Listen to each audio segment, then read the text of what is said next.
तो कहानी की शुरुआत में हमें बताया जाता है कि दुनिया में आई एक पेंडेमिक की वजह से दुनिया में लोग धड़ाधड़ मरने लगे, और जो बच गए वो उस वबा की किन्हीं पेंडेमिक की वजह से ज़ॉम्बीज़ में बदलने लगे। दुनिया में कुछ ही लोग बचे थे जो उस पेंडेमिक का शिकार नहीं हुए थे, जिनमें से 513 लोग हेलगोल्ड नामी एक आइलैंड पे जा बसे और वहाँ पे अपनी एक कम्युनिटी बना ली। आहिस्ता आहिस्ता करके इन्होंने अपनी ज़रूरत का सामान भी इसी आइलैंड पे उगाना शुरू कर दिया, लेकिन उसके बावजूद भी खाने पीने की और ज़रूरत की चीज़ों की सप्लाई इस आइलैंड पे बहुत कम थी। इसीलिए इस आइलैंड पे 513 से ज़्यादा लोग नहीं रह सकते थे। अगर एक भी इंसान यहाँ पर बढ़ गया तो इन्हें मुश्किलों का सामना करना पड़ सकता था। इसीलिए जब भी इस आइलैंड पे कोई नया बच्चा पैदा होता था तो किसी बूढ़े आदमी को या फिर किसी ऐसे आदमी को मार दिया जाता था जिसके खिलाफ पूरी सोसाइटी ने वोटिंग की हो।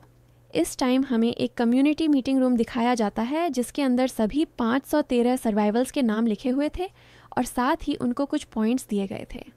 अगर कम्युनिटी के लोग कुछ अच्छा काम करते थे तो उन्हें ज़्यादा पॉइंट्स मिलते थे और उनकी रैंकिंग अप कर दी जाती थी, जबकि नीचे रैंकिंग वाले लोगों के ज़्यादा चांस होते थे कि किसी बच्चे के पैदा होने पर उन्हें मार दिया जाएगा।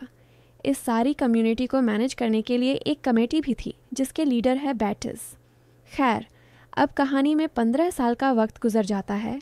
हमें एमिली नाम की एक लड़की को दिखाया जाता है जिसके यहाँ एक बेटा होने वाला था और सभी यहाँ इकट्ठे हुए थे। एक न्यूज़ रिपोर्टर ये सब कुछ रिकॉर्ड भी कर रही थी। रूल्स के मुताबिक अब इस आइलैंड पे जब भी कोई बच्चा पैदा होता है तो किसी दूसरे इंसान को मरना होता है। इसीलिए एमिली के डैड खुद ही सैक्रिफाइस देने का फैसला करते हैं और जाकर एक चट्टान से कूदकर अपनी जान दे देते हैं। लेकिन इससे भी काम नहीं बना था, क्योंकि पता चला कि एमिली के यहाँ ट्विंस हुए थे। अब इन्हें किसी और को भी मारना था।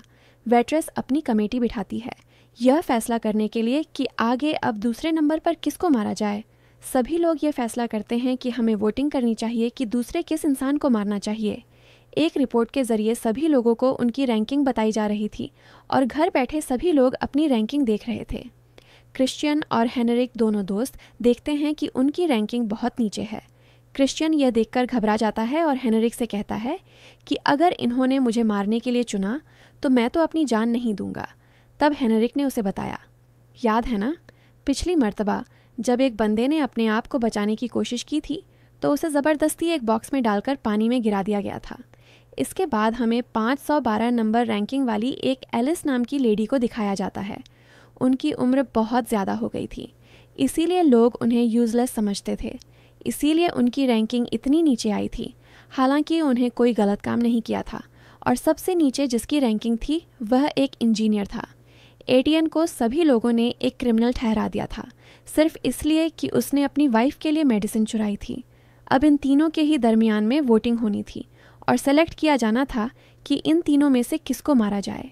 इसके बाद हमें एक बाप बेटे मारिक और लाइंस को दिखाया जाता है। ये दोनों साइंटिस्ट हैं और एक लैब में उस वायरस की वैक्सीन बनाने की कोशिश कर रहे हैं जो पूरी दुनिया में फैला हुआ है। यहीं पर अब हमें जूरियत नाम की एक लेडी को दिखाया जाता है जो इस कम्युनिटी के कमेटी मेंबर्स में से एक है। वो मारिक के साथ मिलकर पूरी कम्युनिटी में दवाइयाँ डिस्ट्रीब्यूट करने के लिए जाते, और जैसे ही यह लोग एटियन के घर जाते हैं तो उसकी वाइफ लीसा इन दोनों पर गुस्सा होने लग जाते हैं, क्योंकि ज़रूरत की ही वजह से एटियन की रैंकिंग इतनी कम थी। एटियन तो सिर्फ लीसा के लिए मेडिसिन लेने गया था, लेकिन ज़रूरत ने सबके सामने उसे क्रिमिनल बता दिया, जिसकी सज़ा में उन्हें राशन भी कम मिलने लगा और मौत की लिस्टों में भी एटियन का नाम आ गया। वो जोरित से कहती है कि तुम्हारी ही वजह से एटियन जैसा हार्ड वर्किंग इंजीनियर ये कम्युनिटी खो देगी। सीन कट होता है और हम एमिली को देखते हैं जिसके यहाँ अभी 2 बच्चे पैदा हुए। वो बूढ़ी औरत जो 3rd क्लास रैंकिंग पे थी वो आकर उसका बच्चा ले जाने लगती है, लेकिन तभी एमिली की आंख खुल जाती है। वो बूढ़ी औरत माफ़िया मांगने लगती है। तुम जैसे समझ रही हो वैसा बिल्कुल नहीं है। मैं तुम्हारे बच्चे को कोई नुकसान पहुंचाना नहीं चाहती थी, लेकिन फिर भी एमिली ने उससे अपना बच्चा ले लिया। यहाँ दिखाया जाता है कि मारिक ने भी मेडिसिन चुराई थी और लाके उसने एक बूढ़ी औरत को दे दी थी। यह सब जूलियट ने देख लिया और उसने ये सारी बातें जाकर बैटिस को बताई, जो इस टाइम शॉपिंग मॉल में मैरक वो इंसान था जो इन सबको बचा भी सकता था। वैक्सीन बनाकर पेट्रिस का फ़ायदा था उसे ज़िंदा रखने में। इसीलिए वो जूरिस्ट से कहती है कि तुम इस बारे में किसी को मत बताना। वक्त आने पे मैं उसे खुद ही सज़ा दूंगी और यहाँ से निकाल भी दूंगी और उसकी जगह मैं तुम्हें ही दूंगी। यकीन मानो मेरा इन दोनों की बातें क्रिश्चियन और हेनरिक ने सुन ली थीं। इनकी गेम को समझते हुए उन्हें भी यहाँ पर एक गेम खेलने का आइडिया आता है। यहाँ पर इस टाइम एक बच्चा था जिसका एक लड़के से टकराने पर पिकल का झाड़ टूट गया। खाना यहाँ पे बहुत कम था, इसलिए लोगों को लिमिटेड खाना दिया जाता था। सारे ही खाने का नुकसान देखकर उदास हो गए। यह देखते हुए हेनरी क्रिश्चियन से कहता है, अगर तुम्हें अपनी रैंकिंग बढ़ानी है तो जाकर इस बच्चे की सबके सामने मदद करो।